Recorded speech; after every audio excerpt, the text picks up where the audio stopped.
LPG liquefied petroleum gas அந்த gas cylinder இல்லாமல் இன்னைக்கு உலகமே இயங்காது. நம்ம வீட்டு அடுப்படியில் சோறாக்க முடியாதுங்கிறது மட்டும் இல்லை, உலகத்தில் எந்த இண்டஸ்ட்ரியுமே இயங்காது. அந்த அளவுக்கு எல்பிஜியோட ஆதிக்கம் இன்னைக்கு உலகம் முழுக்க நிறைஞ்சிருக்குது.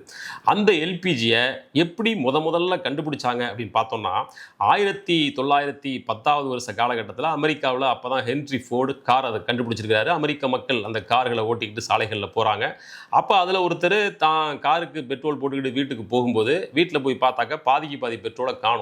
இது என்னடா வந்த தூரம் கொஞ்சம் தான், இது எப்படி இவ்வளவு பெட்ரோல் இல்லாமல் போச்சு, நடுவில் யாரும் திருடவும் இல்லை, பெட்ரோல் டேங்க்ல எதுவும் ஓட்டையும் இல்லை, இது எப்படி ஆச்சு அப்படின்னு அவருக்கு டவுட்டு. உடனே வால்டர் ஸ்னெல்லிங் அப்படின்ற தன்னோட ஃப்ரெண்டுக்கு ஃபோன் பண்ணுறாரு. அவர் அமெரிக்காவுடைய எக்ஸ்ப்ளோசிவ் டிபார்ட்மெண்ட்டில் ஒரு கெமிஸ்டாக ஒர்க் பண்ணுறவர். அவர்கிட்ட கூப்பிட்டு இந்த மாதிரிங்க அப்படின்னு விஷயத்த சொல்கிறார். நான் செக் பண்ணி பார்க்குறேன் அப்படின்னு அவர் ஒரு பாட்டிலில் இந்த பெட்ரோல் எடுத்துக்கிட்டு காரில் அவருடைய லேபரட்டரி நோக்கி போகிறார். அப்படி காரில் போகும்போது அந்த பாட்டிலில் இருக்கக்கூடிய பெட்ரோல் இருந்து ஏதோ ஒரு கேஸ் லீக் ஆகிருக்குது. அப்படி ஒரு ஸ்மெல் அவருக்கு வந்திருக்கு. அப்புறம் அந்த பாட்டிலோட மூடி அழுத்தம் தாங்க முடியாமல் அப்படி வெளில தூக்குற மாதிரியும் அவர் பார்த்துருக்கிறார். அதனால நேரடியாக லேபரட்டரியில் போய் செக் பண்ணி பார்த்தாக்க அவர் நினைச்சது போலவே பெட்ரோல் கூட 2 வகையான கேஸ் அதில் மிக்ஸ் ஆகி இருந்திருக்குது.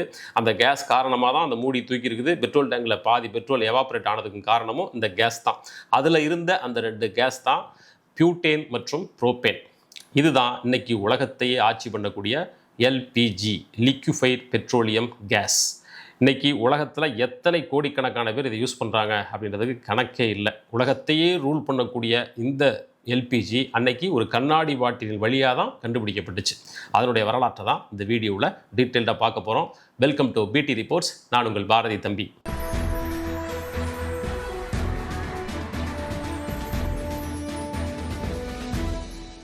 அப்படி அந்த அமெரிக்கன் சயின்டிஸ்ட் வால்டர் ஸ்னெல்லிங் எல்பிஜியை கண்டுபிடிச்சிட்டாரு. இதுக்கு நல்ல ஃபியூச்சர் இருக்குது அப்படிங்கிறத கெஸ் பண்ணுறாரு. அதுக்கு காப்புரிமையும் வாங்கிடுறாரு. அதுக்கு பிறகு தன்னுடைய நண்பர்கள் கொஞ்சம் பேரை கூட சேர்த்துக்கிட்டு 1912 வருஷம் அமெரிக்கன் கேசோல் கம்பெனி அப்படின்னு எல்பிஜியை வியாபாரம் பண்ணுறதுக்கு அப்படின்னு தனியாக ஒரு கம்பெனி ஆரம்பிக்கிறாரு. அதை விற்கவும் ஆரம்பிக்கிறாரு. மக்கள் அதை வாங்கி இன்னைக்கு போல அடுப்பெரிக்க பயன்படுத்தலை, சமையலுக்கு பயன்படுத்தலை, மாறா விளக்கரிக்க தான் மெயினாக யூஸ் பண்ணியிருக்காங்க. ஏன்னா அன்னைக்கு மின்சாரம் எல்லா இடத்துலையும் பரவலாக பயன்படுத்தப்படலை. இந்த இருட்டை எப்படி விரட்டி அடிக்கிறது அப்படின்னு உலகமே பரிதவிச்சுட்டு இருந்த நேரம். அந்த நேரத்தில் கேஸை வச்சு விளக்கரிக்கலாம், அது நின்று எரியும். அப்படிங்கும்போது மக்கள் அதை நோக்கி தானே போவாங்க. அதனால விளக்கரிக்க தான் மெயினாக அதை பயன்படுத்தியிருக்காங்க. ரெண்டாவது இண்டஸ்ட்ரீஸில் இரும்பை கட் பண்ணுறதுக்கும் இதை யூஸ் பண்ணியிருக்காங்க. பட் ஒரு கட்டத்துக்கு பிறகு அந்த விஞ்ஞானியால் இந்த பிஸ்னஸை அடுத்த லெவலுக்கு எடுத்துகிட்டு போக முடியல. அதனால $50,000 வேற ஒருத்தருக்கு இந்த காப்புரிமையை வித்துறாரு. அவர் அதை வாங்கி இதனுடைய பிசினஸ் பொட்டன்சியல் சமையலறையில தான் இருக்கு அப்படிங்கிறத கண்டுபிடிச்சு சிலிண்டர்ல இந்த கேஸ் அடைச்சு அவர் தான் விற்க ஆரம்பிச்சாரு. அதுக்கு பிறகுதான் அமெரிக்காக்குள்ள இந்த எல்பிஜி கேஸ் சிலிண்டர் ஒவ்வொரு வீட்டுக்குள்ளேயும் போக ஆரம்பிச்சு அந்த பிசினஸ் பல்கி பெருக ஆரம்பிச்சது. சரி, இந்த எல்பிஜியை எப்படி தயாரிக்கிறாங்க அப்படின்ற விஷயத்துக்கு வருவோம். நிறைய பேர் பொதுவாக என்ன நினைக்கிறோம், பூமியிலிருந்து நேச்சுரலா அதை வெட்டி எடுக்கிறாங்க அப்படின்னு நினைக்கிறோம். பூமியிலிருந்து நேச்சுரலா கேஸ் கிடைக்குதா அப்படின்னா கிடைக்குது. அதுக்கு பேர் நேச்சுரல் கேஸ். அது வேற, இந்த எல்பிஜி அப்படிங்கிறது வேற.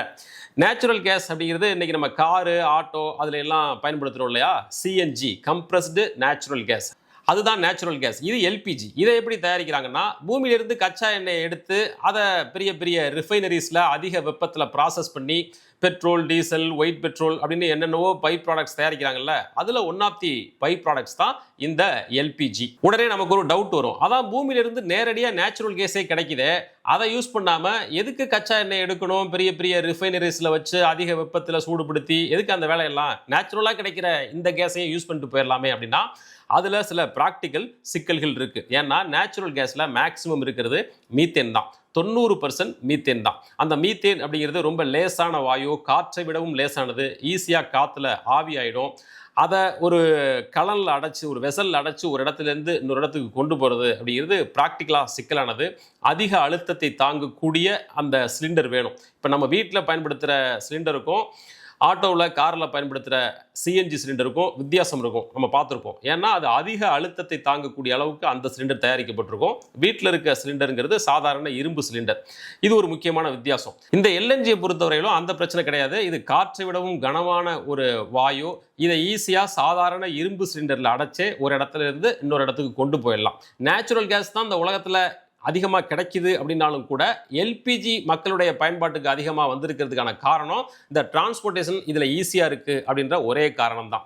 சரி, இந்தியாவுக்கு இந்த எல்பிஜி எப்போ வந்துச்சு அப்படின்னு பார்த்தோம்னா 1955 வருஷம் பர்மா ஷெல் அப்படின்ற கம்பெனி மும்பையில் இதை முதல் முறையாக விற்பனைக்கு கொண்டு வர்றாங்க. ஆரம்பத்தில் இது மிகப்பெரிய ஆடம்பர பொருளாகவும் அதிசய பொருளாகவும் பார்க்கப்பட்டுச்சு. நிறைய மக்கள் இதை யூஸ் பண்ணுறதுக்கு பயந்தாங்க.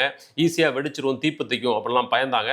பட் அந்த காலகட்டத்தில் இந்தியா முழுக்க விறகடுப்பு அப்படின்னு மக்கள் ரொம்ப கஷ்டப்பட்டு இருந்தப்போ மெல்ல மெல்ல இதனுடைய யூசேஜ் உணர்ந்து மக்கள்கிட்ட அதிவேகமாக இது பரவ ஆரம்பிச்சது. 1965களுக்கு பிறகு இண்டேன் மாதிரியான பொதுத்துறை நிறுவனங்கள் வந்த பிறகு இந்தியா முழுக்க இந்த கேஸ் சிலிண்டர் போய் சேர்ந்துச்சு. இன்னைக்கு கேஸ் சிலிண்டர் இல்லாத வீடு இல்லை அப்படின்ற அளவுக்கு எல்லா வீடுகள்லையும் இதை பயன்படுத்த ஆரம்பிச்சிட்டோம். எந்த அளவுக்கு அதனுடைய யூசேஜ் இருக்கு அப்படின்றத எக்ஸ்பிளைன் பண்ண வேண்டிய தேவையில்லை. இந்தியாவில் மட்டும் இல்லை, உலகமே இந்த எல்பிஜி நம்பி தான் இன்னைக்கு இயங்கிட்டு இருக்கு. ஐரோப்பிய நாடுகளை பொறுத்தவரையிலும் நம்ம விடவும் அவங்களுக்கு ரொம்ப முக்கியம். குளிர் பிரதேச நாடு இல்லையா, பல வகைகளில் இந்த கேஸை அவங்க பயன்படுத்துகிறாங்க. காலங்காலமாக அவங்க ரஷ்யாவிலிருந்து இந்த கேஸை வாங்கிட்டு இருந்தாங்க. இந்த உக்ரைன் ரஷ்யா போருக்கு பிறகு அவங்களும் மத்திய கிழக்கு நாடுகளை நோக்கி போக ஆரம்பிச்சிட்டாங்க. கத்தார்லேருந்து தான் மேக்சிமம் கேஸ் வந்து இப்போ ஐரோப்பிய நாடுகளுக்கு போகுது. இந்தியாவை பொறுத்தவரையிலும் 40% அளவுக்கான அந்த எல்பிஜியை இங்கே உள்நாட்டில் கிடைக்கிறத வச்சு நம்ம நிறைவேற்றிக்கிறோம். மீதி 60% எல்பிஜிக்கு நாமளும் வளைகுடா நாடுகளை தான் சார்ந்திருக்கிறோம். இப்படி உலகமே இந்த எல்பிஜி கேஸை நம்பி இயங்க வேண்டிய நிலைமையில இந்த எல்பிஜி கேஸை எப்படி ஒரு நாட்டிலிருந்து இன்னொரு நாட்டுக்கு கொண்டு வர்றாங்க அப்படின்றத பார்க்கணும். ஏன்னா அந்த பிரம்மாண்டமான டெக்னாலஜி அவ்வளவு ஆச்சரியமான ஒன்றா இருக்குது. இந்த எல்பிஜி அப்படிங்கிறது வாயுவா இருக்கு, கேஸா இருக்கு.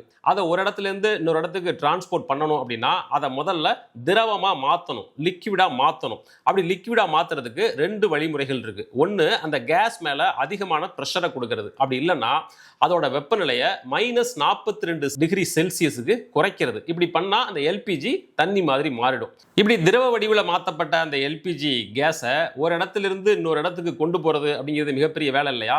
அது சின்ன சின்ன கப்பல்கள் எல்லாம் கொண்டு போனால் அது மாளாது. அதனால பிரம்மாண்டமான பிரஷரைஸ்டு எல்பிஜி கப்பல்கள் இதுக்காகவே பிரத்யேகமாக தயாரிக்கப்பட்டுச்சு 1950களில்.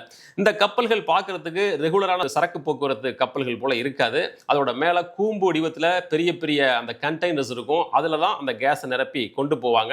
ஒரே ஒரு கப்பலில் மட்டும் 80,000 to 90,000 கியூபிக் மீட்டர் வரைக்கும் இந்த எல்பிஜியை ஏற்றிட்டு போக முடியும். அதாவது ஒரு கப்பலில் ஏற்றிட்டு வர்ற அந்த கேஸை வச்சு பல லட்சம் வீடுகள் கொண்ட ஒரு நகரத்தை ஒரு மாசம் அளவுக்கு ரன் பண்ணலாம். அவ்வளவு பிரம்மாண்டமானது அது. இந்த எல்என்ஜி கப்பலை இயக்குறது இந்த உலகத்திலேயே ரொம்ப ரொம்ப ஆபத்தான வேலைகளில் ஒன்று. ஏன்னா அது கடலில் மிதக்கிற டைம் பாம் மாதிரி. ஏன் அப்படி சொல்கிறேன் அப்படின்னா, இந்த எல்என்ஜி கப்பலோட அந்த கோள வடிவ கண்டெய்னர் இருக்குல்ல, அதுக்குள்ளே தானே அந்த லிக்விட் எல்என்ஜி இருக்குது.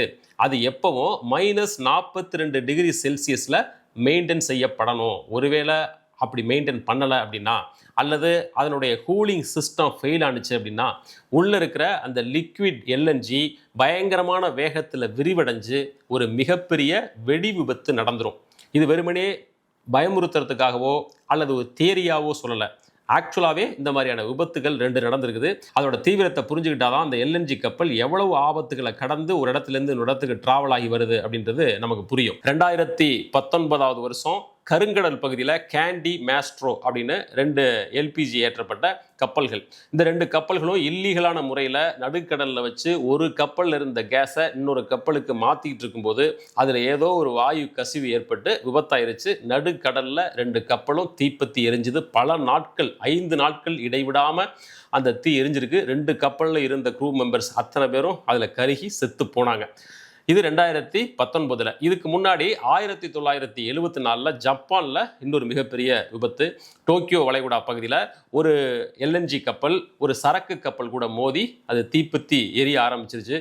அந்த தீ பல நாட்கள் நிற்காம, கிட்டத்தட்ட 20 நாட்கள் அளவுக்கு அந்த தீ நிற்காம எரிஞ்சுக்கிட்டே இருக்குது. அந்த எரியிற கப்பல் அப்படியே நகர்ந்து கரையோரத்துக்கு வந்துடுச்சுன்னா டோக்கியோ நகரத்துக்கும் அதன் மூலமாக ஆபத்து அப்படின்ற நிலைமை இருந்ததுனால ஜப்பான் அரசு என்ன பண்ணுச்சுன்னா வேற ஃபோர்ஸ் வச்சு அந்த எரியக்கூடிய கப்பலை இழுத்துட்டு நடுக்கடலில் கொண்டு போய் விட்டாங்க. அதுக்கு பிறகும் அந்த கப்பல் எரியறது நிற்கலை.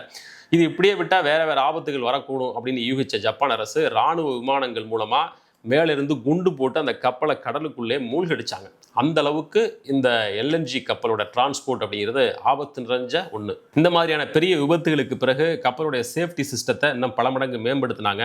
டபுள் ஹெல் டெக்னாலஜி அப்படின்னு சொல்லப்படுற ஒரே ஒரு எஃகு லேயர் இருக்கிறதுக்கு பதிலாக 2-3 எஃகு லேயரை கொடுக்கறது, அப்புறம் அந்த சேஃப்டி வால்வோட எண்ணிக்கை அதிகரிக்கிறது, இந்த மாதிரியெல்லாம் எக்ஸ்ட்ரா சேஃப்டி கொடுக்க ஆரம்பித்தாங்க. இதெல்லாம் பெரிய பெரிய கப்பல்களில் டிரான்ஸ்போர்ட் பண்ணுறதுக்கான வேலை. வீடுகளை பொறுத்தவரையிலும் இன்றைக்கி கேஸ் சிலிண்டர் யூஸ் பண்ணுறோம், லீக் ஆனிச்சுன்னா அதில் ஒரு ஸ்மெல் வருது இல்லையா? ஆனால் பழைய காலத்தில் இப்படி இல்லை. கேஸுக்குன்னு சொல்லி தனியாக ஒரு ஸ்மெல்லே கிடையாது. சுத்தமாக எந்த விதமான மனமும் இல்லாதது தான் அந்த வாயு. இப்படி மனம் இல்லை அப்படின்றதுனால மிகப்பெரிய விபத்து ஒன்று 1937 அமெரிக்காவில் நடந்துச்சு. அமெரிக்காவுடைய டெக்சாஸ் மாகாணத்தில் ஒரு ஸ்கூலில் இந்த கேஸ் சிலிண்டரை பயன்படுத்தி அதில் ஒரு விபத்து ஏற்பட்டு நூற்றுக்கணக்கான பிள்ளைங்க இறந்து போனாங்க. அதுக்கு பிறகுதான் அமெரிக்க அரசு இந்த கேஸில் ஒரு மனம் வீசக்கூடிய ஏதேனும் ஒரு வாயுவை மிக்ஸ் பண்ணுறது கட்டாயம் அப்படின்ற சட்டத்தை கொண்டு வர்றாங்க. அதற்கு பிறகுதான் எத்தில் மெர்காட்டன் அப்படின்ற ஒரு வாடை தரக்கூடிய ஒரு கெமிக்கலை அது கூட ஆட் பண்ணுறாங்க. இன்றைக்கி நம்ம வீடுகளில் கேஸ் சிலிண்டர் லீக் ஆனிச்சு அப்படின்னா அதுலேருந்து ஒரு ஸ்மெல் வருது இல்லையா, அது இந்த கெமிக்கல் தான்.